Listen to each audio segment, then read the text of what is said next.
This week we're talking about how to build high-performing in-house recruitment teams. Let's get stuck into it.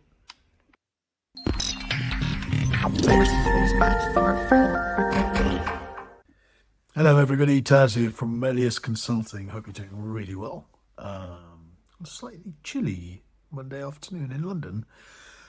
Talking about building in-house recruitment teams. More specifically, I'm talking about building high-performing in-house recruitment teams. Now, I know a lot of organizations out there use in-house teams to do their hiring. Fantastic solution. But I've also seen these teams being hamstrung by so many simple matters which can be alleviated and changed very quickly to really unlock the potential of that team. I've been responsible for building recruitment businesses and high-performing recruitment businesses for over 20 years now, I think.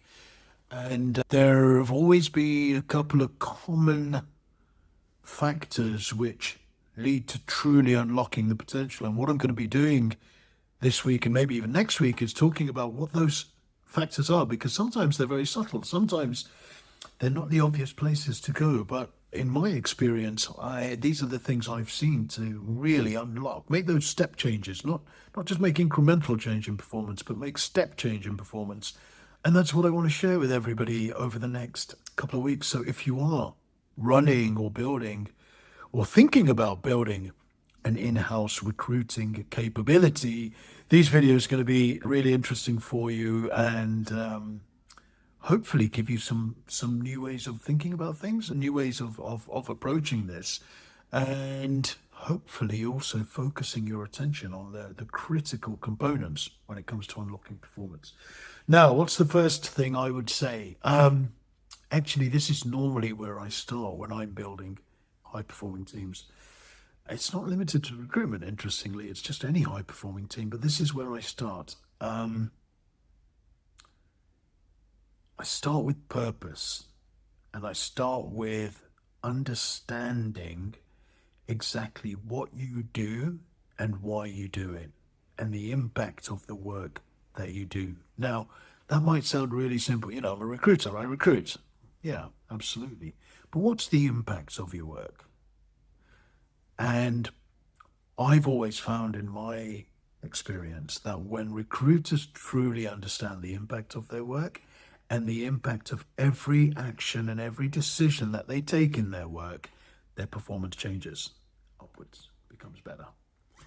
Why is that? Because sometimes we can seem disconnected from the actual output of our work, right? I mean, we sit behind a screen, we measure things with using data, all very, very important.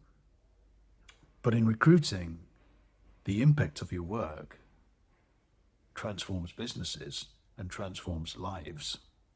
And I think making that connection very solid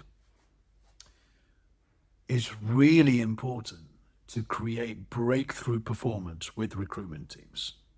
So helping recruiters understand that not only is their work important for the organization, it's absolutely critical for individuals and their lives and their families and their children and their parents and whatever it is. The work that recruiters do is absolutely critical, transforms lives if it's done well. If it's done badly, it can transform lives in a negative manner. And that's why I think ensuring that recruiters really understand what they do and the impact of their work is really critical. It's really critical. So that's where I start normally. I start by helping recruitment teams understand the impact of their work, the importance of their work, the power of their work. And when you put that in place, well, there's no turning back.